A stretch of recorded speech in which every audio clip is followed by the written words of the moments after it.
The Mind Games of Dynasties, the Ultimate Psychological Manipulation Masterclass. Act 1.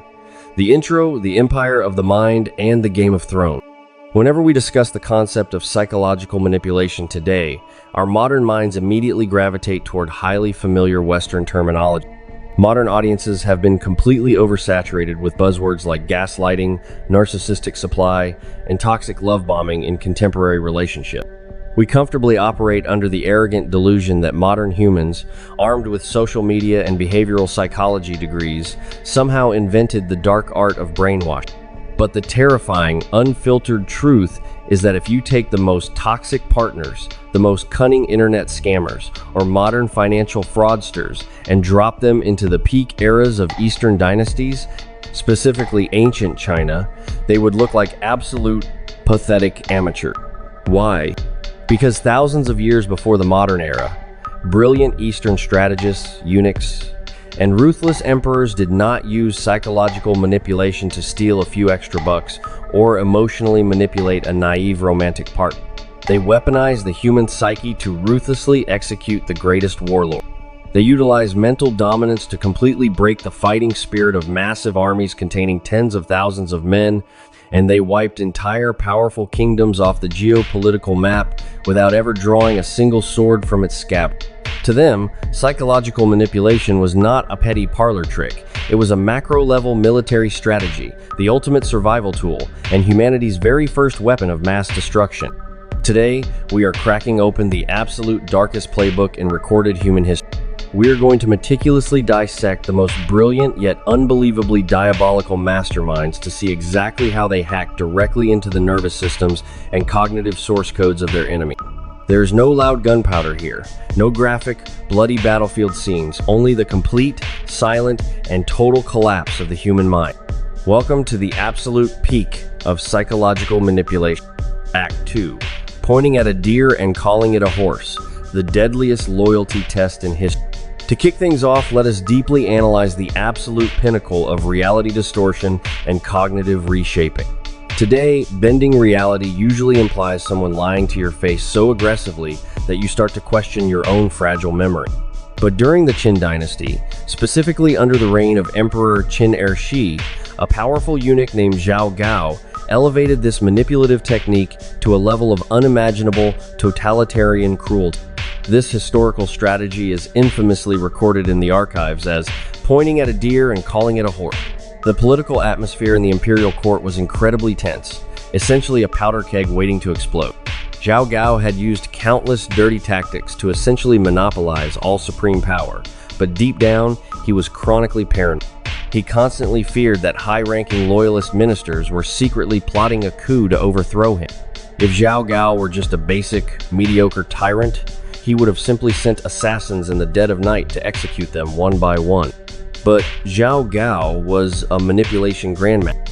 He did not want a messy, chaotic massacre. He wanted to design a lethal filtration system to completely eliminate anyone who still possessed the courage to use their brain for independent thought.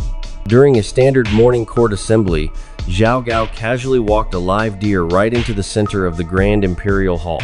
He smiled confidently, bowed to the young emperor, and announced, "Your Majesty, I have gone to great lengths to find the most magnificent, rare horse in the world to present to you." The entire court was instantly paralyzed with confusion. The young emperor laughed out loud and said, "Chancellor, you must be joking. That is clearly a deer. It even has antlers. Why in the world do you call it a horse?" In that exact split second, Zhao Gao's smile vanished. He slowly turned around, his eyes cold and sharp as razor blades, systematically scanning the hundreds of top-tier officials and generals lined up before him. In an atmosphere of suffocating, deadly silence, he methodically asked them, "My highly educated lords, please step forward and tell His Majesty, is this animal a deer or a horse?" In modern clinical psychology, there is a legendary concept known as the Asch conformity experiment.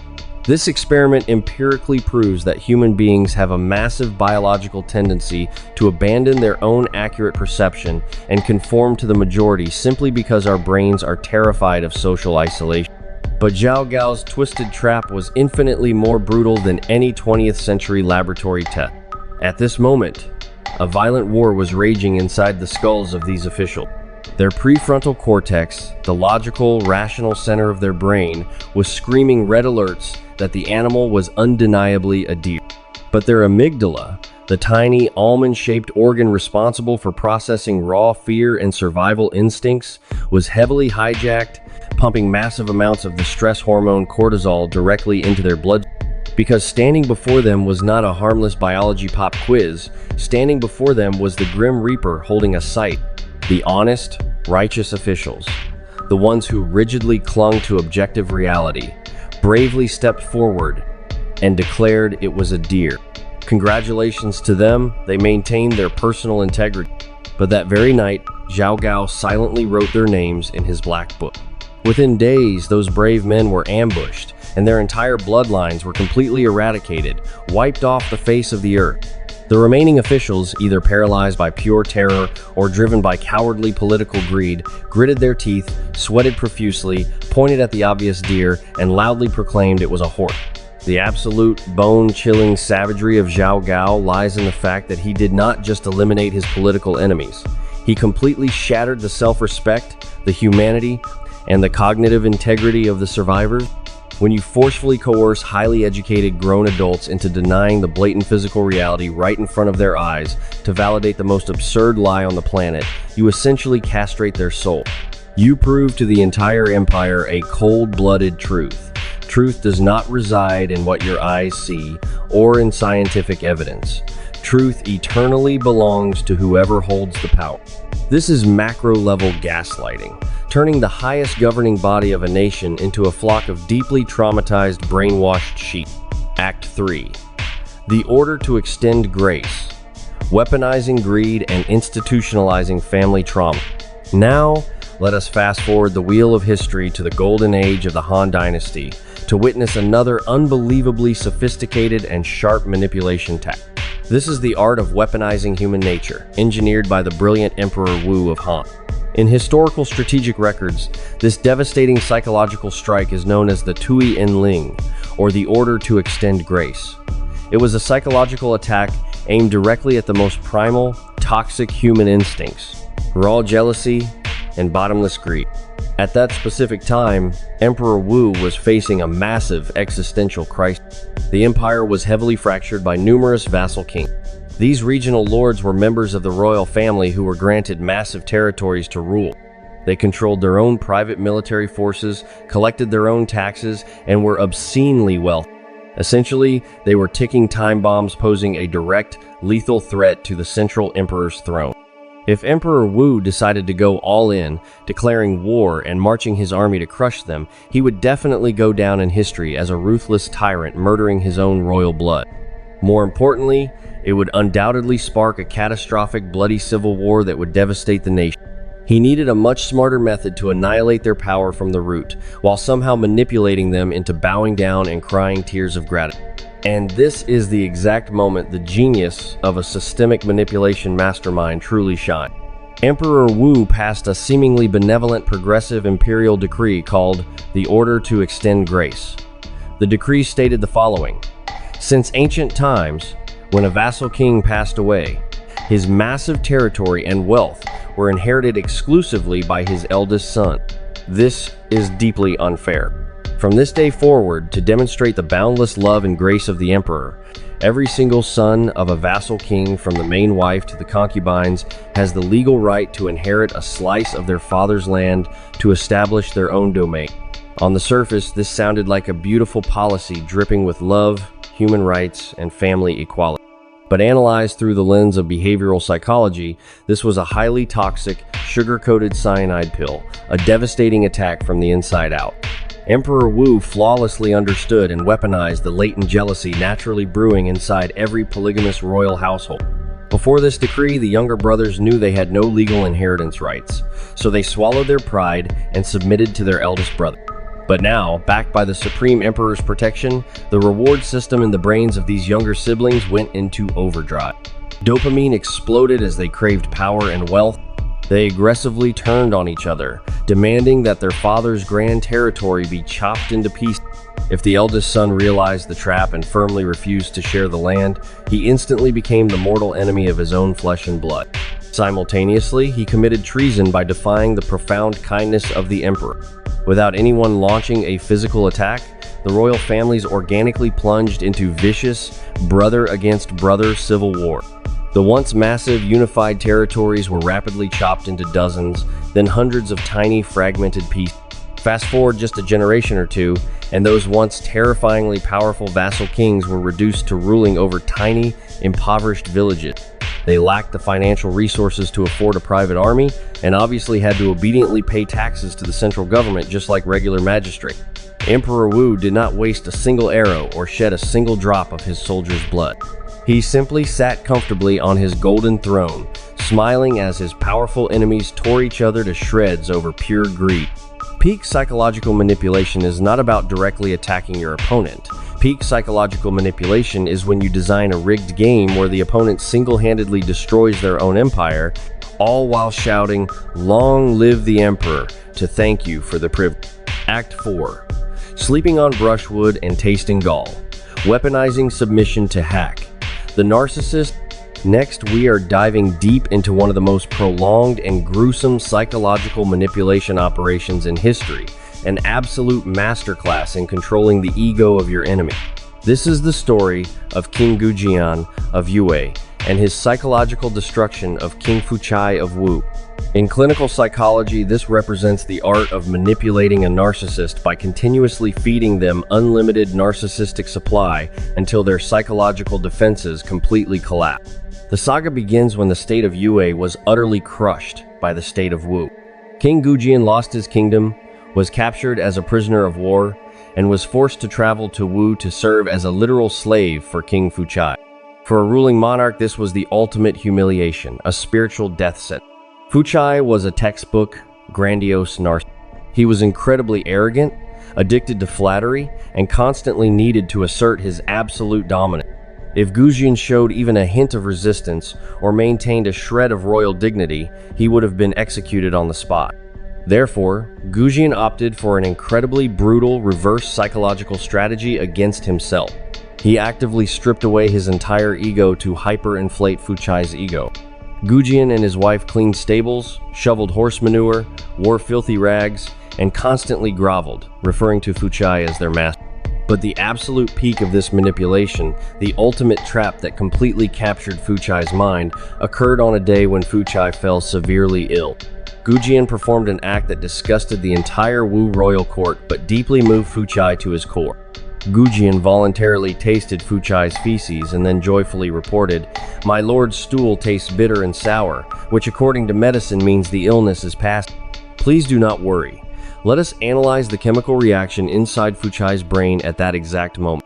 When a bitter, mortal enemy, a king of equal status, willingly humiliates himself by eating your bodily waste, your ego inflates to the point of a supernova explosion. This extreme hit of power and dominance pushed Fuchai's brain into a state of blinding confirmation bias.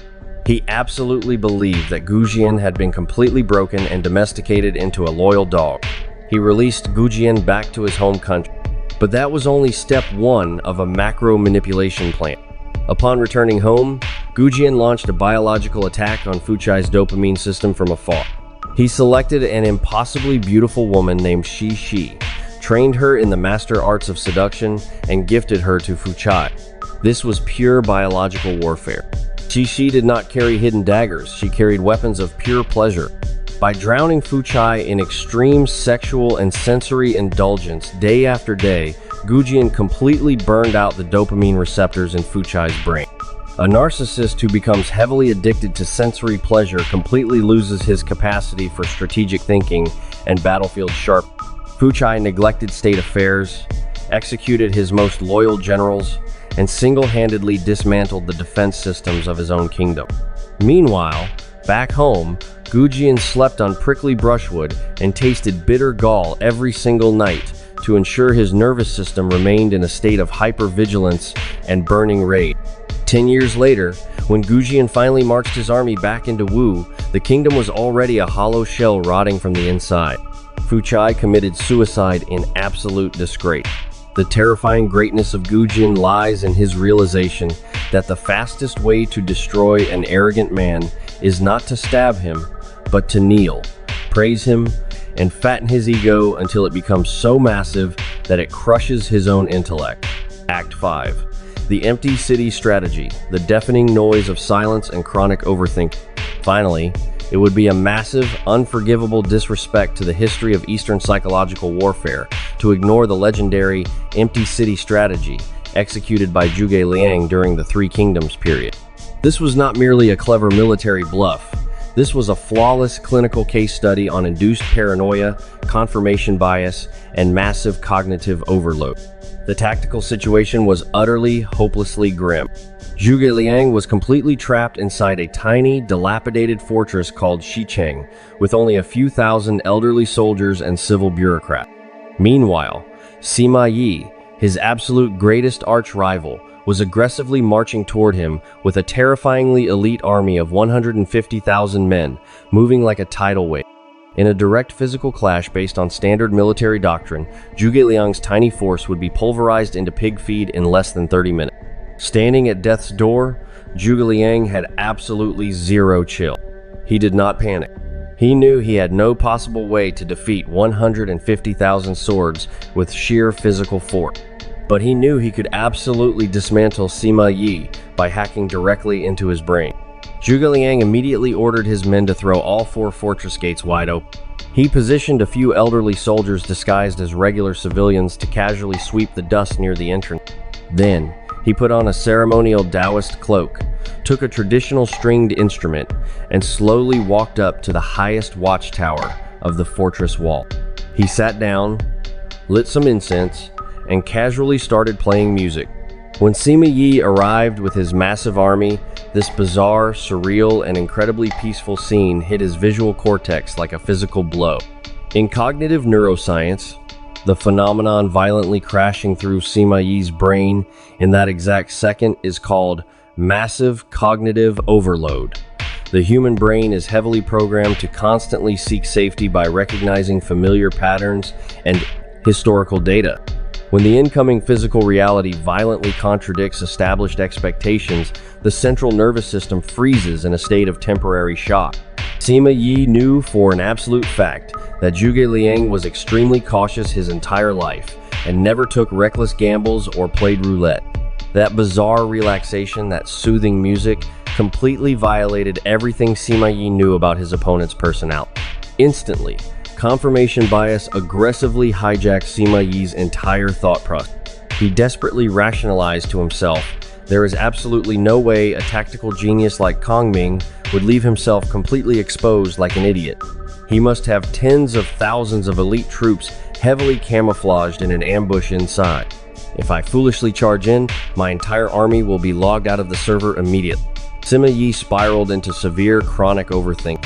He vividly hallucinated catastrophic fire traps and massive rainstorms of arrows waiting for him just behind those open doors. Cold sweat poured down his spine, soaking his armor. He intensely focused all his attention on the sound of Zhuge Liang's music, desperately searching for a single trembling note of fear, but found absolutely nothing. There was only pure, chilling calmness, a rhythm as steady as flowing water. In reality, Zhuge Liang was playing the highest stakes psychological poker game in human history.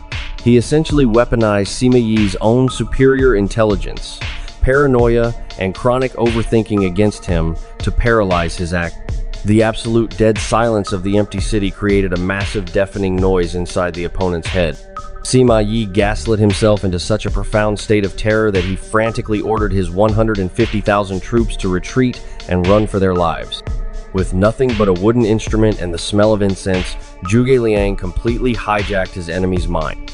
He casually moved into a permanent apartment inside Sima Yi's head without paying a single dime of rent. That is the undeniable, terrifying majesty of mental dominance. Act 6. The outro, the invisible battlefield right between your ears. These historical archives leave us with a deeply chilling, bone-rattling realization.